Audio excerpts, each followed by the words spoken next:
गंदगी का जो टोकरा अपने सर पर रखते थे और उसकी गंदगी टपक टपक कर जो कपड़ों पर गिरती थी, तो बाबा साहेब उस चीज से बड़े आहत थे, बहुत आहत थे। और उन्होंने ये बात कही कि अगर अपनी स्थिति में सुधार न कर पाओ तो ऐसे नर के जीवन से मर जाना बेहतर है। बाबा साहेब ने इस सभा में वाल्मीकि भाइयों से कहा कि यदि आप अपनी स्थिति में सुधार ना कर पाए आने वाले समय में तो मर जाना बेहतर है। शिक्षित करो, लेकिन हमारे समाज ने क्या मान लिया कि शिक्षित बनो। उन्होंने बनने यानी कि खुद ही शिक्षित बनो, दूसरों को शिक्षित मत करो। कि अगर हम बाबा साहेब की बात को मान लेते तो क्या हमको उनकी आरक्षण लेने की जरूरत होती? कदापि नहीं होती, क्योंकि हमारा ही इस देश पे राज होता, हमारा ही इस देश पे शासन होता। अगर हमने बाबा साहेब के इन 3 मूल मंत्रों का पालन कर लिया होता तो आज इस भारत देश पर सिर्फ और सिर्फ बहुजनों का राज होता। नमो बुद्धाय, जय भीम साथियों। मैं शकुन बौद्ध गाजियाबाद से आज फिर से आपके सामने आई हूँ। और क्योंकि मैं चाहती हूँ कि जुलाई के जो बाबा साहेब का जो संघर्ष है या बाबा साहेब ने जो हमको संदेश दिया वो हमको पता होना चाहिए। और यही सोचकर हम जुलाई पे बात कर रहे हैं। तो आज एक घटना पर फिर से मैं बात करूंगी आपके सामने कि मैं आज जो बात करने आई हूँ वो 20 जुलाई 1924 की बात है, जब बाबा साहेब ने बहिष्कृत हितकरणी सभा का गठन किया।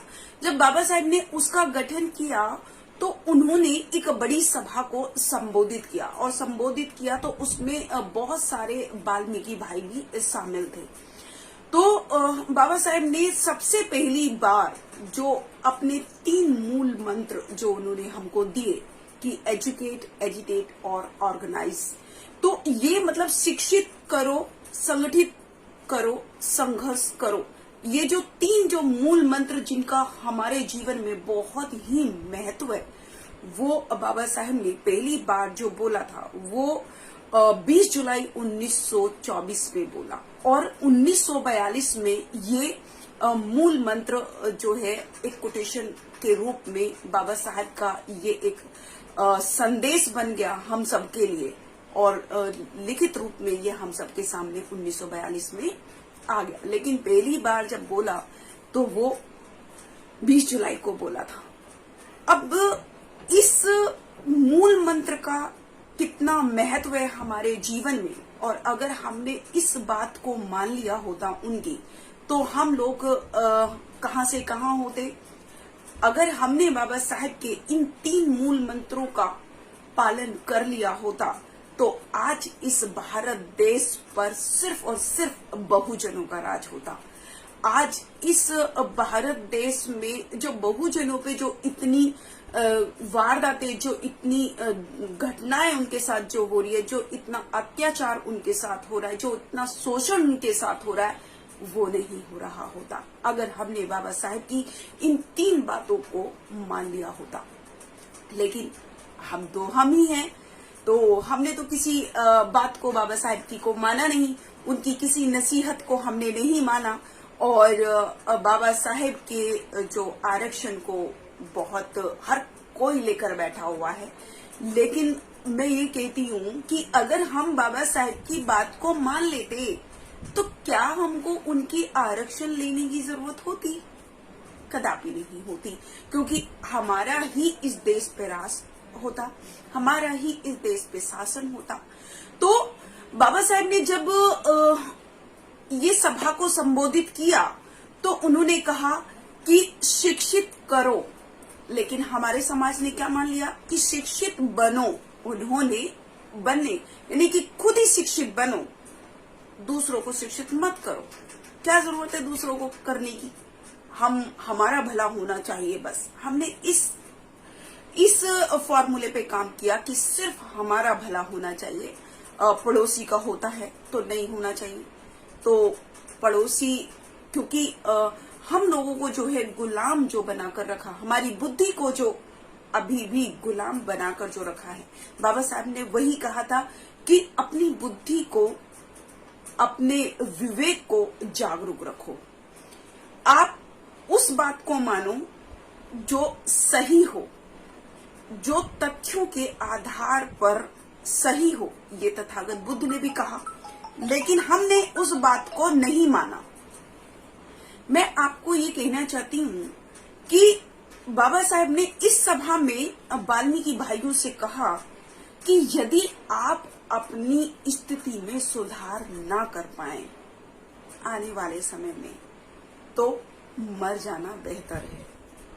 ये बाबा साहब ने कहा, क्योंकि बाबा साहब इतना दुखी हो गए थे जब एक वो इतना मतलब गंदगी का जो टोकरा अपने सर पर रखते थे और उसकी गंदगी टपक टपक कर जो कपड़ों पर गिरती थी, तो बाबा साहब उस चीज से बड़े आहत थे, बहुत आहत थे। और उन्होंने ये बात कही कि अगर अपनी स्थिति में सुधार न कर पाओ तो ऐसे नर के जीवन से मर जाना बेहतर है, ये बाबा साहब ने कहा। तो मैं आपको सिर्फ इतना कहना चाहती हूँ कि जिस दिन भी हमने शिक्षित हम बन गए, लेकिन अब हमको करना क्या है कि हमको दूसरे लोगों को शिक्षित करना है, संगठित करना है और तब मिलकर संघर्ष करना है। जब हम एकजुट हो जाएंगे, जब हम एक साथ एकता हमारे अंदर आ जाएगी, क्योंकि देखिए ये जो 5 उंगलियां हैं ना, 5 उंगलियों को अगर एक उंगली को आप ऐसे तोड़ोगे तो टूट जाएगी, लेकिन जब हम मुट्ठी बंद कर लेंगे तो क्या इस मुट्ठी को हम तोड़ सकते हैं? या कोई इस मुट्ठी को तोड़ सकता है? कोई नहीं तोड़ सकता। हमारा समाज 85% एक विशाल समाज है और हमारे सामने ये इतने से लोग जो हमारी बुद्धि को अपने चंगुल में फंसाकर बैठे हैं, जो अपने गुलाम हमारी बुद्धि को बनाकर बैठे हैं, इतने से लोग, तो कब हम उनकी गुलामी को छोड़ेंगे? बाबा साहब के संदेश को, बाबा साहब की बातों को, बाबा साहब की कुर्बानी को, उनके कड़े संघर्ष को कब जानेंगे? कब उनकी बात को मानेंगे? तो हमको उनकी बात को मानना होगा, तभी हमारा जो है सभी तरह के शोषण रुक जाएंगे। आज शोषण होते हैं, लेकिन हम किससे न्याय की भीख मांग रहे हैं? जो हमारा शोषण कर रहा है, जो हम पर अत्याचार कर रहा है, जो हम पर अन्याय कर रहा है, क्या वो कभी हमें न्याय दे सकता है? नहीं दे सकता। तो हमको उनकी गुलामी से अपने आप को आजाद करना है। हमको, जो हम हिंदू है ही नहीं, हमको उसको छोड़ना होगा, उस गुलामी को, उस पाखंड को, उस अंधविश्वास को हमको छोड़ना होगा। और हमको बस सिर्फ बाबा साहब के 3 मूल मंत्रों का ध्यान रखना है, उनका पालन करना है कि शिक्षित करो, संगठित करो और संघर्ष करो। तब हम इस देश पर राज कर पाएंगे, तब हमारे ऊपर होने वाले सभी अत्याचार रुक पाएंगे, तब हमारा शोषण रुक पाएगा, तब हमारा राज होगा। यही तो बाबा साहब चाहते थे। तो हमको अपनी बात को मानना होगा। और 20 जुलाई 1942 में जो बाबा साहब ने ये 3 मूल मंत्र पहली बार हम सबको दिए, उसको हमको पालन करना होगा, तब हम इस देश पर राज कर पाएंगे। तो इसी के साथ मैं शकुन बौद्ध अपनी वाणी को विराम देती हूँ। और अगर आपको मेरा वीडियो अच्छा लगता है या आपको ये बाबा साहब की जो जानकारी है वो आप चाहते हैं कि दूसरे लोगों तक भी पहुंचे, तो आप वीडियो को शेयर करें। इसी के साथ मैं अपनी वाणी को विराम देती हूँ। आप सभी को मेरा गर्व से नमो बुद्धाय, जय भीम, जय भारत, जय संविधान।